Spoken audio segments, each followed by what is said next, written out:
everybody, and welcome to Macro Talk 2. Before you say anything or think anything, yes, there is a delay between my camera and my microphone. I can't fix it. I have been working at it for about 6 hours. It's not fixable. It's something, a gremlin in the machine. So you don't have to say anything. I'm aware of it. I'm going to get it sorted out. I promise. Somehow. Okay, today, Coins Part 2.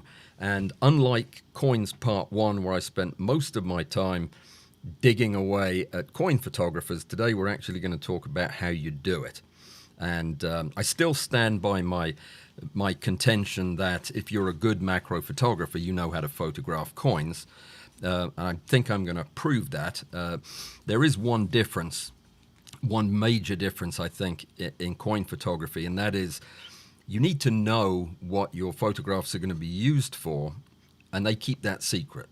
So the problem is you take your photographs, they look pretty good, but they're not what they're looking for because there are a few things you didn't take care of, and I'm going to show you those today. Okay, before we get to that, on Saturday, I met with my my Patreon supporters. I don't have any Zoom supporters. My Patreon supporters, and we got together to enjoy 2 hours of incredible education and entertainment from Lester Lefkowitz, author, New York photographer, famous individual, all-around nice guy. It was a wonderful, wonderful conversation. I am going to release that conversation to the whole YouTube audience next week. I just wanted you to be aware of that. It's a really entertaining 2 hours. I think you'll thoroughly enjoy it. I'm not going to cut much out of it, to be honest. So, yeah, that'll be next week. Look for that. After Stack is this Saturday, 10 o'clock in the morning until probably 11:30 or so when we run out of things to do. And this week, we are salvaging my photographs. There are 3 photographs that I put over in my Google Drive. The link is in my blog post from this week. If you're a Patreon supporter, it's also in your post from this week as well. The link to the Google Drive, you can just download the pictures from there as TIFFs and then actually edit them yourself. And we're going to look at what you guys did with all 3 of those pictures before comparing what I did to what Bud did, which will be the most exciting part of the video, I think. But anyway, that will be after Stack number 31 this weekend on Saturday.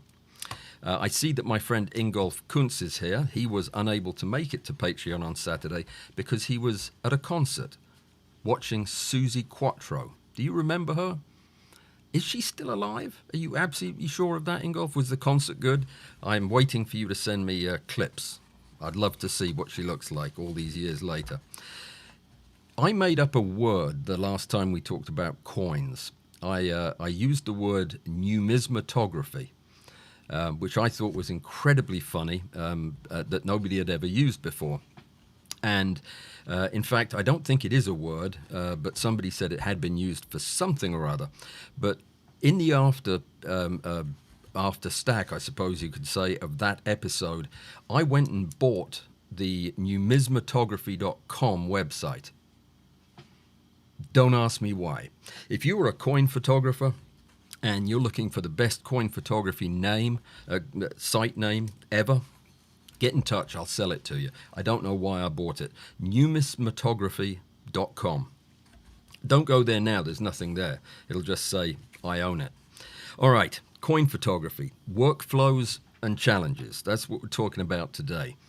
And in order to do that, I thought the smartest thing would be to set up an actual photography rig. And then it occurred to me that most of it would be unnecessary because I know you know how to take photographs. This isn't about setting up a standard rig because really that's what you need.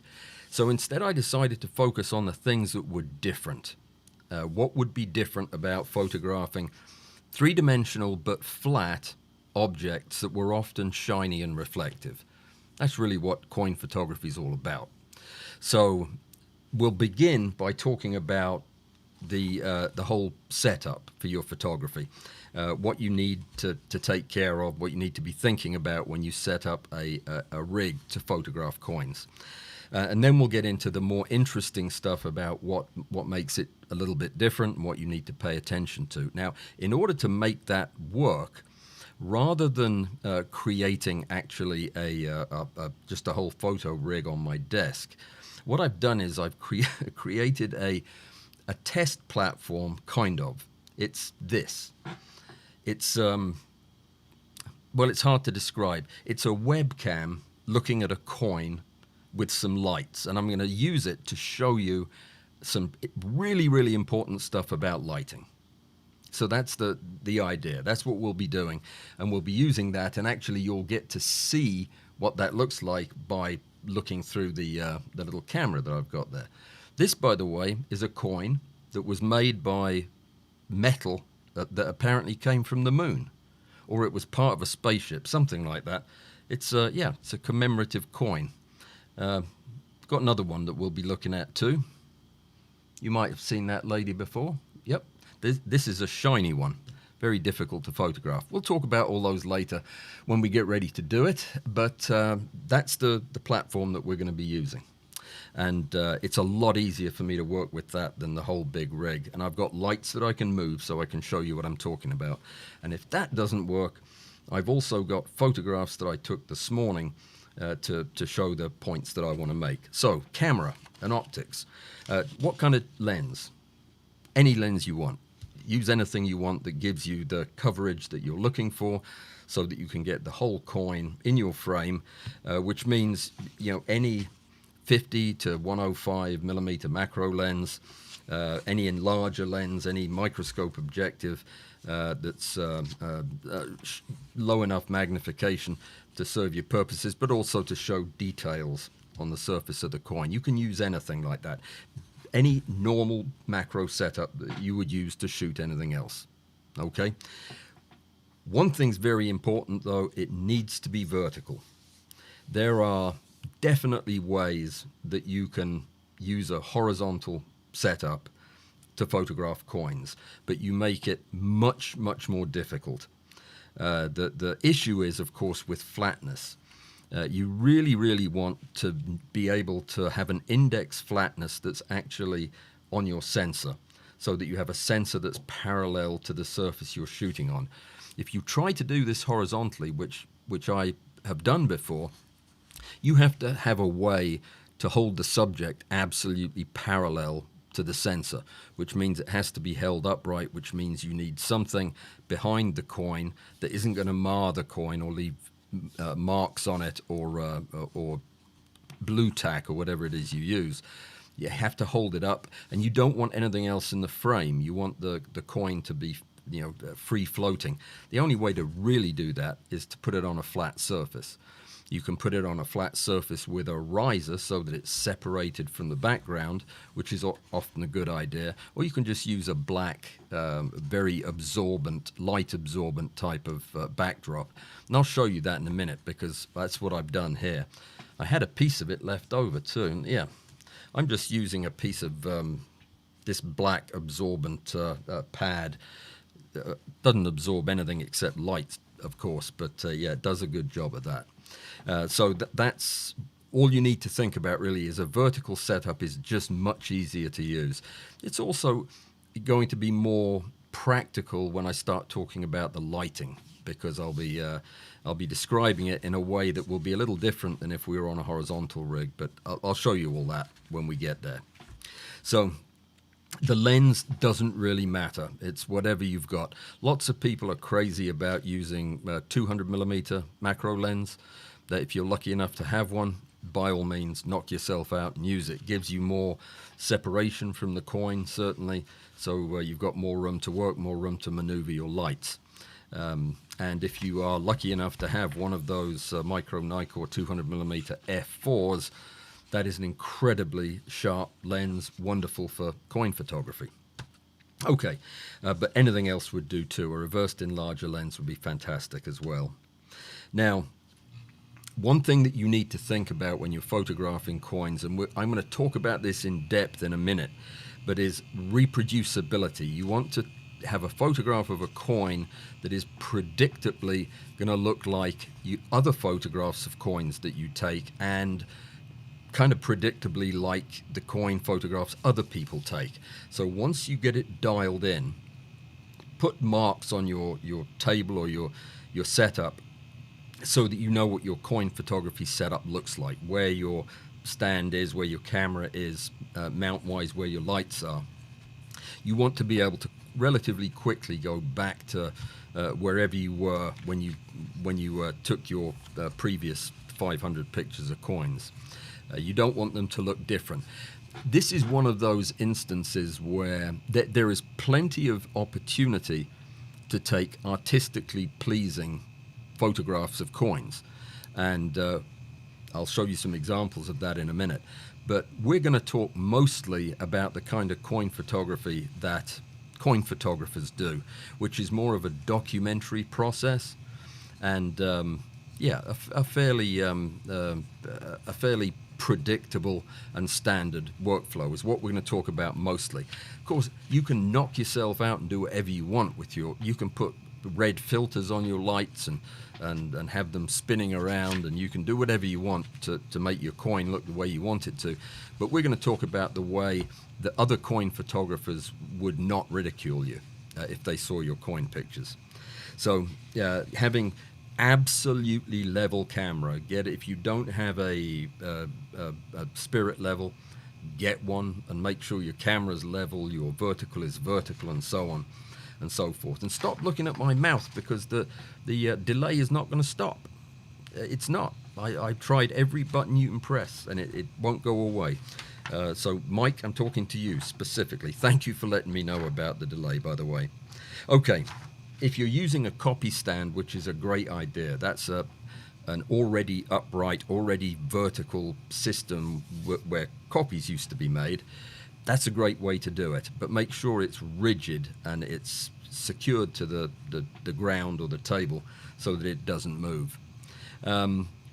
It's a good idea as a practical tip, if you are going to photograph coins, always photograph them in the same orientation. So before you do anything funky with it, take a picture of the coin on the front side of the coin with the top of the coin at 12 o'clock. Make that your reference photograph. Then you can do whatever else you want with it. But it's a good idea to have that reference shot in the bag. Now, everything else I'm going to talk about concerns lighting. And, there are many different ways to approach lighting and exposure with subjects like this, many different ways. But I'm going to show you a way that I think is simple and reproducible and cheap and quick to set up. And I would suggest that you start maybe with something like this and work from there. Now, the direction at which your light enters the scene and falls on the coin is crucial, absolutely crucial to getting a coin photograph that other numismatographers would be able to get along with. But also, if you were planning on using these coin photographs in catalogs, or to share them with a discussion group of coin photographers, that type of thing, you would absolutely want to make sure that the direction that your light was coming in at was going to give you exactly what you needed. And I'm going to talk about that when I'm showing you the details in a second. But it's the most important thing, I think, the position and the diffusion of your light. Now, there are lots of tricks that folks will use to diffuse the light falling on a flat, shiny object. One of the popular ones is to use a semi-lucent, translucent globe, like a giant ping pong ball. It can be made of anything, a plastic bowl, something that will diffuse the light and allow you to put your lights outside of it. And it creates basically a whole wall of light that falls on the subject. Even spread out walls of light that don't result in much shadow is actually not something that you want to do with coins. You really don't. There are a couple of things about coins that make them interesting. One is the colors, the materials, the surface of the thing. This is a penny, so if you see me manhandling it, don't be worried about it. It's not rare. So the materials and the surface details are important, but it's really the relief, the parts of the coin that are sticking out from the surface of the coin that are most interesting. And the only way to really demonstrate that, to show that, so that another person into coin photography could appreciate the coin, or a coin collector for that matter, could appreciate the coin for everything it has, you really need to adjust your lighting in a way that actually accentuates the relief, the structures, the surfaces that are raised above the base of the coin, so that you can really see them and understand them. A lot of very broad, non-shadowy lighting doesn't give you that. It will certainly show you all the details. You'll see every scratch and every bit of dirt and everything else. But because it's kind of coming omnidirectional, you lose the three-dimensionality that you'll get with the way I'm going to show you to light coins. Now, talking about lighting, there are times that you may want to use something like cross-polarization. That is perfectly acceptable if you're photographing a very, very shiny coin, like this one. This one is crazy because it's never been in circulation. It's got a mirrored surface on the front of it, and the back for that matter. So that would be a time where you might want to consider using cross-polarization to get rid of as much of that as you could. But be careful, because cross-polarizing the light will in fact get rid of most of what gives the coin its appeal, the luster and the relief. So it's something that you should use only very carefully, and when everything else has failed.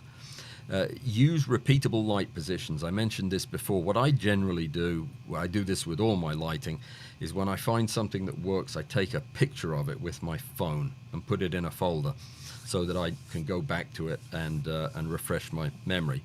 So before we get to the real nitty-gritty of this, which is lighting the coin properly, I'm going to jump ahead and talk about backgrounds and ways of holding the coin. Just don't bother with anything bright or distracting or colorful behind the coin. It just doesn't work. I'll show you a couple of examples, actually, now as I'm thinking about it. These are actually a set of photographs that I'm going to run through quite quickly until I get to the ones I'm looking for. It's just showing you the basic equipment. You might well want to mount your camera on a rail like this. I see no reason that you would want to invest in an electric or automatic rail if all you're doing is coin photography, but certainly if you're doing anything else, you might. This is an example of a background that would be fine for an artistic rendering of a coin. It's actually a very nicely photographed coin. I like the way that the shadows and the surfaces are lit. It's quite effective. Of course, the color and the gradient and the weirdness in the background and the reflection in the bottom surface, for that matter, are all artistic things that you may or may not have any use for in your photograph. But most coin photographers probably wouldn't be crazy about this approach. This is a little closer. It's a coin on a white background, which is fine. It's still a little distracting. The shadows tend to draw my attention, but yeah, the fact that it's not correctly positioned as well would get my attention. But yeah, that's one way you can do it. It's certainly a neutral background. That's just more examples of really shiny and difficult ones. I've got one that's got the Queen on it as well. I might show you that one later on. Yeah, there's a half crown. I actually have a couple of half crowns in here. Yeah, I might pull one of them out. Gorgeous coin, worth what, 5 shillings? What? How much was it worth? 2.5 shillings. I can't remember, but yeah, it was half a crown. A crown was, hang on a sec, 10 shillings, 20 shillings in a pound. So 10 shillings, it was 2.5 shillings was a half crown, 25p. I'm sticking with that story. This is another one that's fairly well lit. You can, I'll go into the details of why this might not be exactly what you want as a coin photographer, but you can see the background again is super busy and distracting. Pretty coin though. That is closer to what you would be looking for with a legitimate coin photograph that the coin guys would like. And again, I'll talk about how we use shadow for the relief in the coin to give it the most appealing appearance. We're going to spend most of our time on that. So this is another artistic rendition of a coin from an oblique angle. Nothing wrong with it. Perfectly fine. It shows the surface texture beautifully. But we're not even going to talk about how you do stuff like that, because you can figure that out yourself because you're a macro photographer. And there is another one that's pretty well photographed. I have a couple of issues with it, but maybe we'll come back to this one again in just a minute. So that's basically when we're talking about the backgrounds and borders and anything that's holding the coin. If you keep it as invisible as possible and as bland as possible, that's probably the best way to go. Dark flocking paper like I'm using is a good way to go. Clear acrylic blocks, I've got bunches of them somewhere, I couldn't find them though, is a great way to raise the coin up off the surface that you have it on, so that you can knock the background even further out of focus. It's important. Now I got in trouble last night when I was talking to Rick because I touched one of these coins with my bare fingers. Even though the coin has been in circulation for 2,000 and something years, I touched it, and I wasn't supposed to do that. If you're going to be doing this, it's a good idea to have a way to keep your coins clean and dry and out of the elements. And you could even consider wearing gloves. I'll be darned if I'm going to do that to handle a coin. But there you go. Some people would see that as a good thing. But if you avoid getting oil on it from your fingertips so that dust doesn't stick and so on, probably a good idea. And I was told, do not clean coins. Well, if they're dirty, I'm going to clean them. But apparently you're not supposed to. You're supposed to leave all the filth on them. I've heard people talk about using brushes, really soft brushes like a lens brush or an air blower. That's cleaning, I suppose, but nothing about hot soapy water, which is what I would normally think of for cleaning. Keep them clean and dust free. That's the idea. As far as I can tell, coin photographers are very reluctant to do anything that would either leave marks or remove marks from the surface of a coin, but they're okay with removing bits of dirt. So there you go. And they're the ones that will be looking at your photographs, I imagine.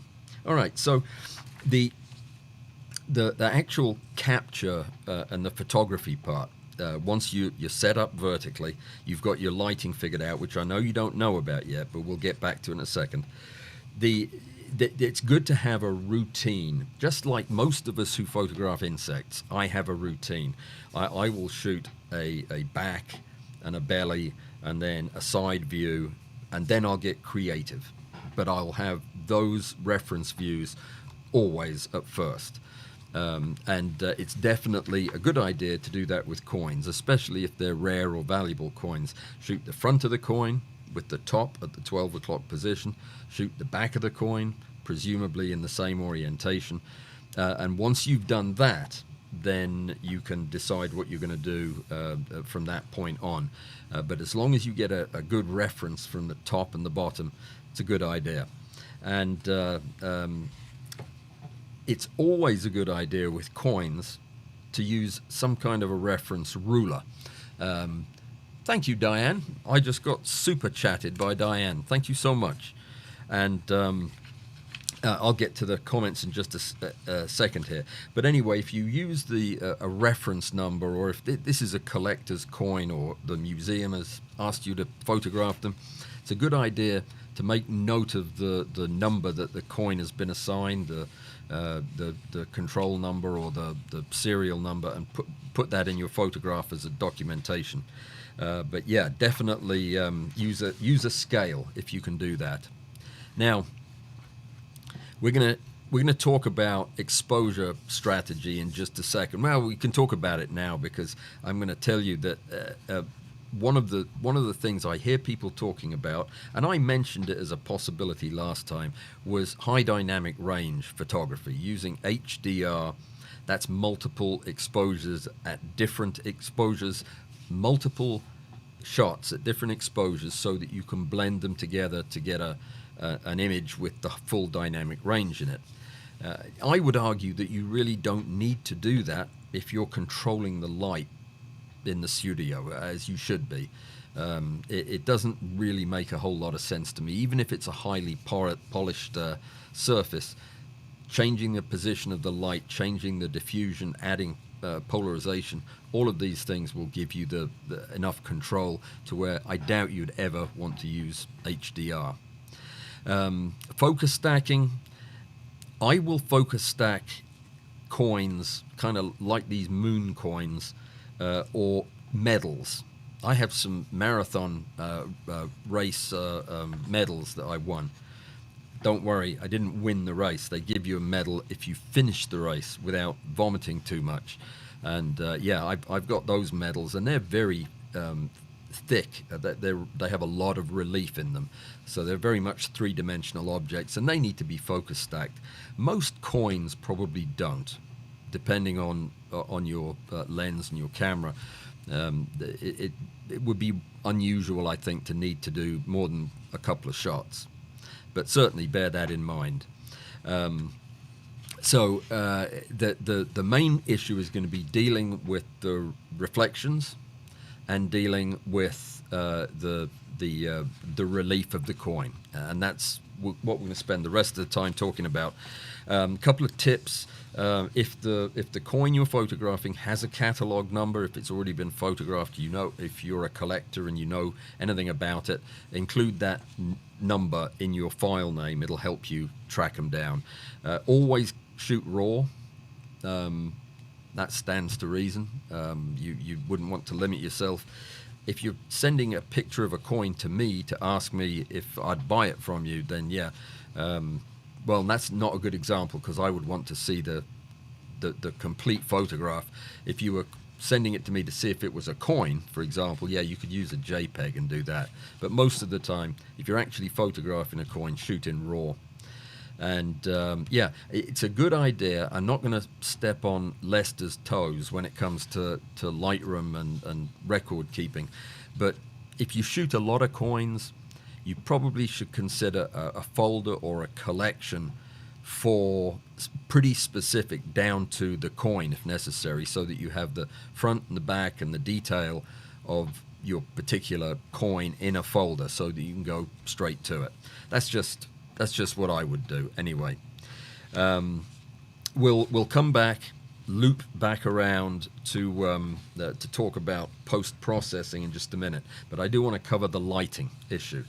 Now, I was talking to Rick about this last night, and Rick is not a coin photographer, but he has coin photographers on his forum at photomacrography.net, and some very interesting and learned things have been written about coin photography and lighting for coin photography. So I would highly recommend you go over there, www.photomacrography.net. And I bet one of my bouncers will actually put a link in the chat for you there, so you can follow up on that. But that's Rick's website, where some great discussions go on with lots of photographs, and you can learn a tremendous amount from looking at it. And I read one of these last night after it was pointed out to me. It wasn't one I'd read before, and it raised a few interesting points that I probably wasn't otherwise going to mention, but I will now. Why is lighting so crucial? These coins are very specific and comparable one to another for the same coin, and therefore to compare the quality or the just the nature of a coin to the rest of the universe of that coin, you need to have a picture that is going to be understandable by anybody who's looking at the image. They're going to need to be able to see the same detail and have a predictable picture. Now, that's all good and well, and I understand that. I mean, if you're taking documentary-style pictures of insects, you want them to be as accurate as possible. But there is a saying that they use that I read again last night. I believe Mr. Ray Parkhurst mentioned the term, but it was describing the way we look at a coin as a coin in hand. That is the lighting that we want to achieve. So I read more into that, and a coin in hand is the goal of our lighting. That is, when we're holding a coin and we're examining it with a single light source. You can't see the coin because the camera's over there and the light doesn't stretch that far. Oh, I've got to make believe. So let's assume you've got a light that you're working with, and you're holding the coin and you're looking at it, right? This would be coin in hand. And if you're a numismatist, then you would tip the coin and roll the coin around to see the features that you're interested in, correct? All right, that makes sense. That's what a coin collector would do, and it's what coin photographers talk about as coin in hand. The goal is, some people would argue, to take a photograph that as closely resembles or as closely gives that same sensory effect as the coin collector having the coin in his hand. That doesn't make a bit of sense to me. I mean, the whole point of having a coin in hand is that you move it around in the light to be able to see all of the surfaces, the features, the blemishes, the stampings on it. You can see them all exactly the way you want to by moving the coin in the light. Well, we can't do that. We're taking static photographs. So I'm not exactly sure what is meant by photographing it just like a coin in hand. But I am going to show you that could be approximated by. We're going to talk a lot about this in Coin Video 3, but honestly, I think if you want to send somebody a study that shows them what a coin looks like, that is exactly what 3D modeling and photogrammetry and splatting and all that stuff, that's what that's all about. We made 3D models of insects to where you can just manipulate the image on your screen and look at it from all different angles. Very much a coin in hand type of interaction with the coin. That's what I would think that meant, and that's probably what I would do if somebody told me to create as accurate a possible image of this particular metal type coin thing. I would try to get enough images with lighting the way a viewer of the coin in person would look at it and put it all together into a 3D object that they could manipulate. It's doable. I mean, it's just a matter of scale and a couple of other things. But yeah, that's beside the point. We'll talk about that in episode 3. For now, then, what is it that we can do to maximize the appeal of the coin photograph to the person that's looking at the picture, assuming that they know coins? So there's one or two key elements, and I'm going to show you what I mean. Let's take a look at our coin. And I'm going to move my microphone a bit so I can continue to talk and you can hear me. So this setup is just a make-believe rig using a very simple webcam as opposed to a real camera, but you can imagine everything else being the same. I have 2 light sources in this case. I could have as many as I wanted. The first thing to think about in photographing a coin is you really don't want your light coming at the coin from every conceivable direction. You really want to be able to control the directionality of the light. So I would favor usually using, if I'm using a collection of lights, as I usually do, a collection of small lights, I probably have them coming from the same general angle. Now, the most important thing to think about is, what is that angle? What is the angle that you want the light to strike the coin? Well, this is kind of the nitty-gritty of the whole thing. I'm going to remove all but one of these lights, and I'm going to show you something. And if this doesn't work, I'm going to show you some static pictures that I took earlier on. But what I'm going to do is I'm going to start with the light very oblique, very grazing across the surface of the coin, and it's a bit bright. Let me try moving it away a little bit. I may end up just using those pictures because this is not in focus real well. But when the light is very, very low, you tend to get dark. The flat area of the coin that isn't embossed, that isn't raised up, tend to be in shadow because of the features that are raised on the coin. The edges also will cast a shadow. So you have not a lot of detail in the features of the coin, which is probably the most interesting part. As you raise the light up a little bit, that continues to be the case, where you have shadows being thrown by the surface of the coin to cover up the flat areas. But the thing is, a coin person is going to want to look at them too. So you need to have the detail and the focus and the clarity across the whole coin. And it's described, I've read it described as, when the light is very horizontal, you go from dark to I beg your pardon, from light to dark to light, meaning the edges and the tops of the relief are in shadow because the light is coming in so obliquely. But when the light is lifted up a little higher, you can reverse that effect to where the light is now hitting the features of the coin and the faces of the coin. That's the flat parts and the raised parts. It's hitting from almost axial with the camera, yet you're getting more detail in every part of the coin. And that's what coin folks are looking for.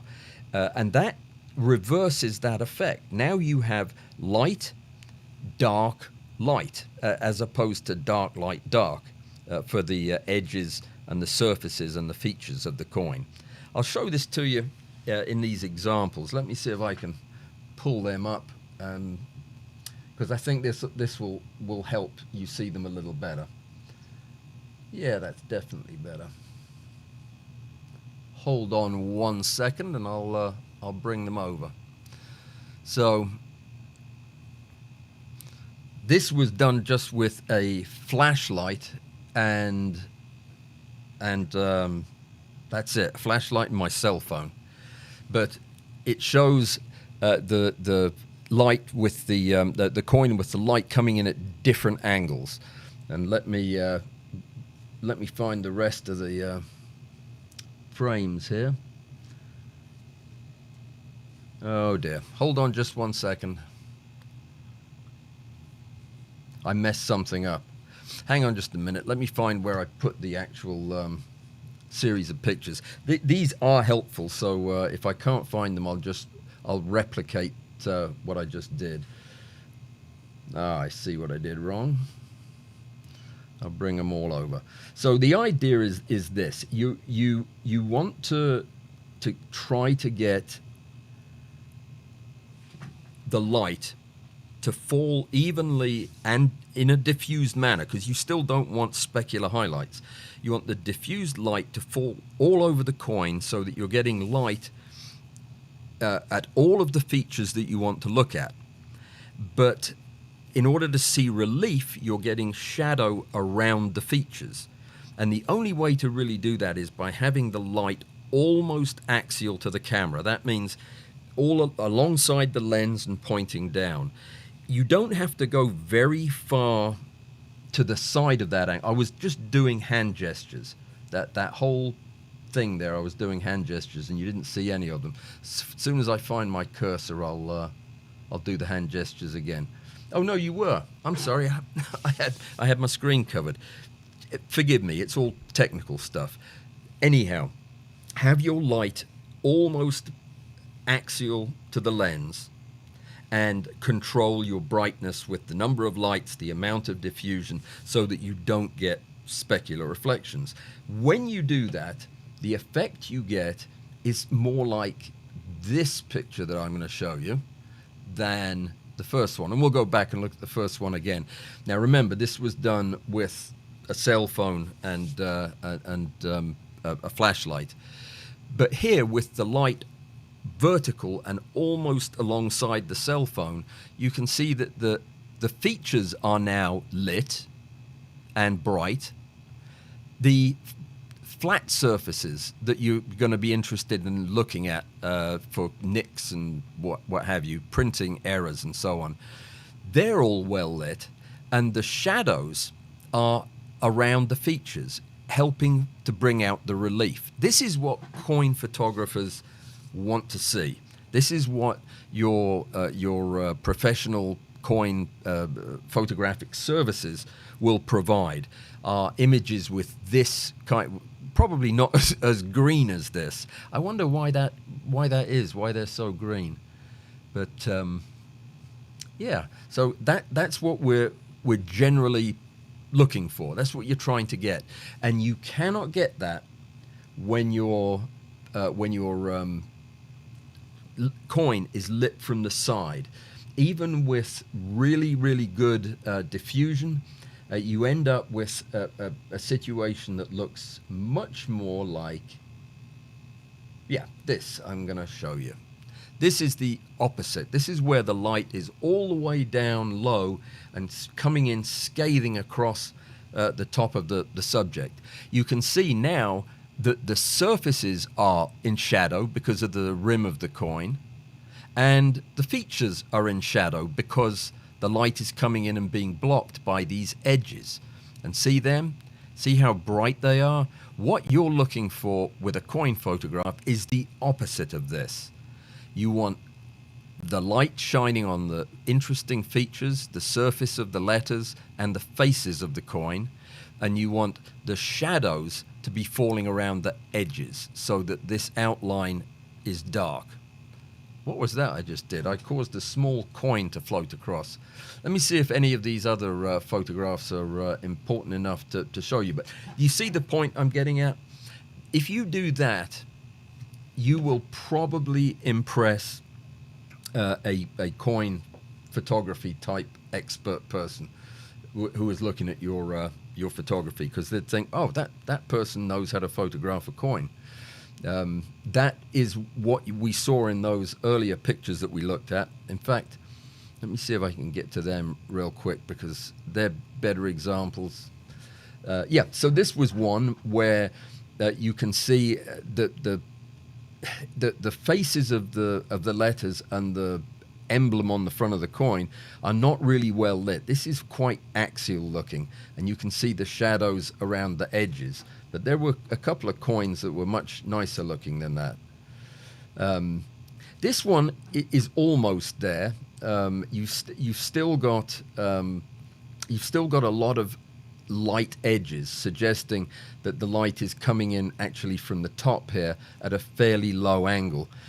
So that's not quite what you'd be looking for. Let's go back to one of the ones that showed it really nicely. This is probably a lot closer, where you have the raised surfaces are all well lit. Your shadows are causing the relief to be apparent, but basically everything is bathed in light, and it's well diffused with no specularity. So that's how you take a coin photograph. We're going to talk now about some of the specific complications or challenges. By the way, did you want to see some demonstration photographs of me holding a flashlight to show you exactly how those pictures were taken? I think it's a bit of overkill, but yeah, there you go. Just in case you were wondering, that's my flashlight, and that's my coin, and that's my cell phone somewhere up there. So there you go. Now you know. Behind the scenes, a special treat. Okay, so post-processing. Coins are made of different metals, and they have different colors, and they age in different ways, with some tarnishing and some rusting and some developing a verdigris. So whatever the color of your coin is, you want it to be reproduced very, very accurately. So there's a lot to be said for using a gray card or a custom white balance card, so that you get consistency and you use the same white balance, and you get your color balance properly. Now, cleaning the coin up electronically, I'm sure that this is a very fraught topic for coin photographers, and I suspect it's something along the lines of we don't clean our coins, or we don't remove anything from them. I don't know what the correct party line is. If I had a photograph of a coin that I was trying to show to somebody, I would remove any physical dirt that was stuck to it, that was less than, say, 100 years old. I don't know. If the coin had dirt or fibers or something that were distracting on the surface, yeah, I'd remove them in Photoshop. If there were scratches, I wouldn't touch them. I mean, if there was whatever surface I found on the coin, that I would show that in the photograph by using clever lighting, but I absolutely wouldn't fix it. You never do that. You wouldn't do that with insects either, though I do sometimes. You really shouldn't be cleaning away things that aren't just loose impediments, as they say in the golfing world. The idea is you can't falsify the condition of the coin. And I suppose coin photographers could argue, well, you falsified the fact that it was dirty by removing the dirt. Okay, fair enough. Find out what your client wants you to do and do that would be best. I'm not a big fan of sharpening in coin photography. I think if you've done it right, it's going to be sharp enough. Even if you're, sending the photograph as a compressed JPEG. I generally don't, but that's entirely up to you. You definitely don't want to, create any artifact from sharpening that's going to change the look of the thing. Most people would want high-res TIFFs if you were sharing photographs with coin collectors or coin photographers. High-resolution images in a fully uncompressed format. If you just want to put pictures of the coin in a catalog, a selling platform online, a web-ready RBG JPEG would be fine. Okay, so the key challenges in the last 5 minutes. This shouldn't take too long. Reflective surfaces, obviously, is going to be the main big challenge. How do you deal with really shiny coins? Well, you use diffusion, obviously. You use more lights slightly further back, so you add a couple of bendy arms and you move them both back a bit, so that you've got a less intense light. Add another layer of diffusion closer to the coin. It's stuff we've always all done. I'll come back around to that whole concept of using the diffusion dome. That has a tendency to overdo it. That over diffuses the light to where you lose a lot of the cool surface relief of the coin, which is what people are going to be looking for. So I would make sure that your light retains its character, as in the direction it's coming from, as opposed to making it artificially ambiguous where the light is. This is such a silly topic to argue about because, I mean, I'm not going to get into it. It's just common sense. You want the coin to show as much detail and in as active a relief as possible, and doing that with the same techniques we have talked about for 7 years on this channel will work just fine. Bear in mind what the coin collector might be looking for, as we just talked about. So if you have self-reflection of your camera, like if you see a black spot in the middle where your lens is in a really, really reflective coin, there are several ways you can approach it. If it's an artistic type of photograph, I would just move the axis of the camera just ever so slightly, so that the light and the camera and the coin are slightly out of phase, so that you don't get the reflection. But moving off axis kind of kills that representative front and back shot that you want to start with on a coin. So there's with really, really reflective coins like this. I was going to show you the queen on the other side of that. Isn't that nice? But see how reflective that is? Here, I'll put a black spot in the middle of it from the camera. Well, you can't do it. It's too uneven, but I shouldn't be touching that without gloves. If you have a coin with very high relief, and that will usually be either one that's never been in circulation or a medal, for example. I should have brought those medals in, but you're probably better off, if you're going to shoot with a shallow depth of field, to just focus stack if it's really high relief. But be careful. You don't want to. You're going to find focus stacking a little bit of a challenge, depending on whether you're using a depth map algorithm or a pyramid algorithm. You're either going to get issues with contrast that may interfere with the final image, or you could get some artifacts, some haloing at edges, and that is a problem that would probably be not a problem at all if you just shot at a slightly closed aperture. But yeah, consider it. Focus stacking certainly should be a thought. And you definitely want to exclude the background. Don't stack all the way to the background. I would put the coin on a lucite block or something to raise it up off the back surface, and just run as few number of shots as I needed to get through the surface of the coin. Let me see. If you are given a job or doing a favor for somebody in cataloging a collection of coins, it is crucial that once you get it set up and you have a workflow in place, that you don't vary that.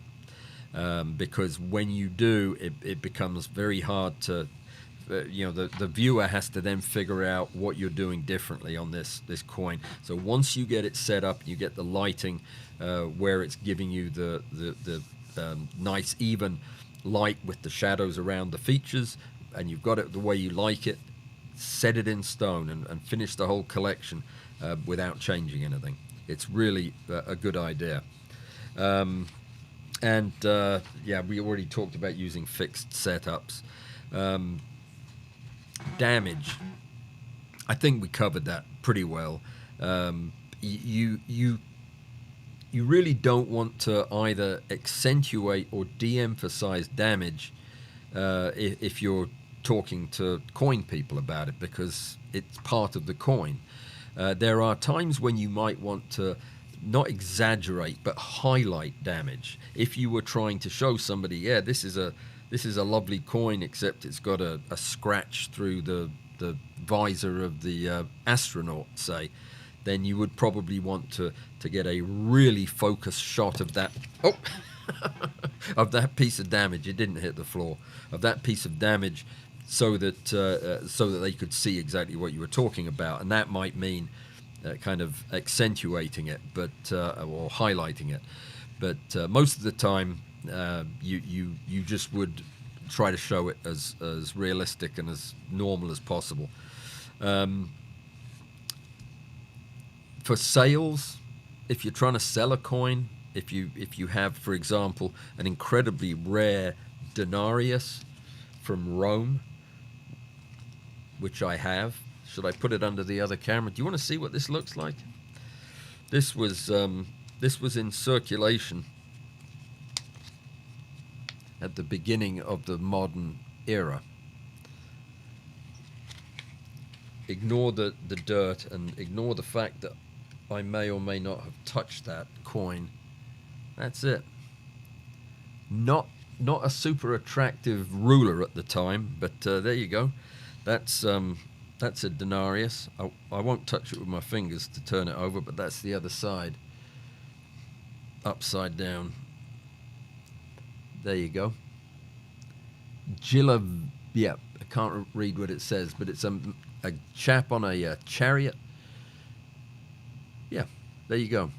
With a horse with 8 legs. So you learn a lot from doing coin photography. Anyhow, let me see. What am I not telling you? Yes, if you're going to try to sell these coins, it's all about honesty. Just do not hide anything. Reveal them exactly as they are, so that you can never be criticized for exaggerating their quality or covering up their blemishes. Is that everything?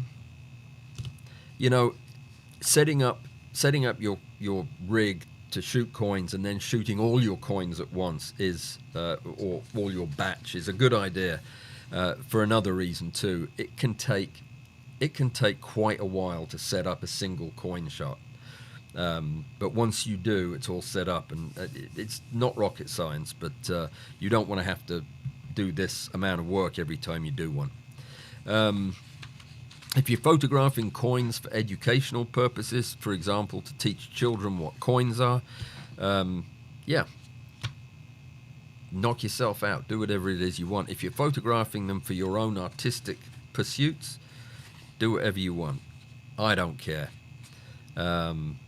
Nobody does. Just enjoy yourself, and we'll accept them the way they are.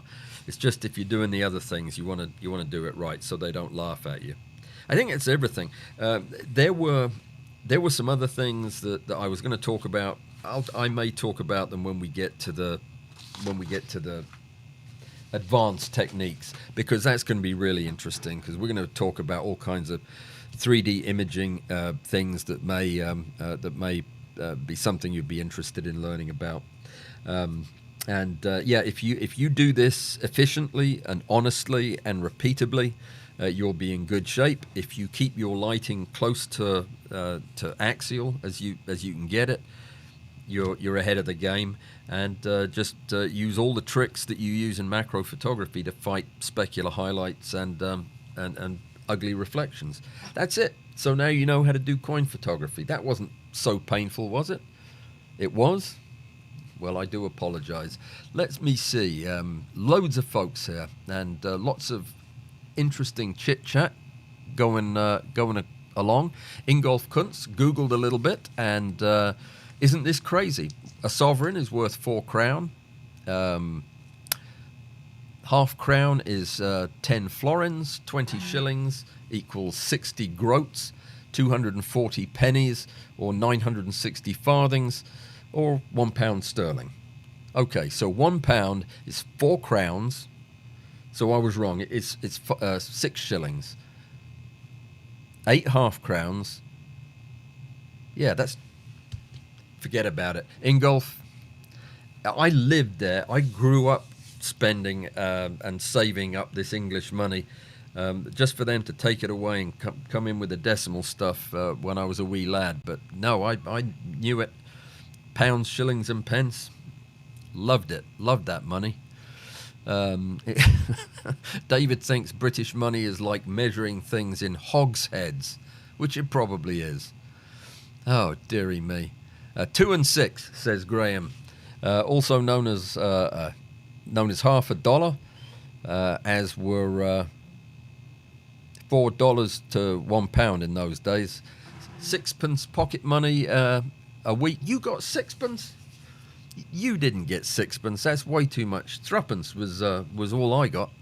Remember the old octahedral 3pence coins? I've got some. I'll find them and photograph them. Listen, I'm just going to go rambling on and on because this is such an interesting topic.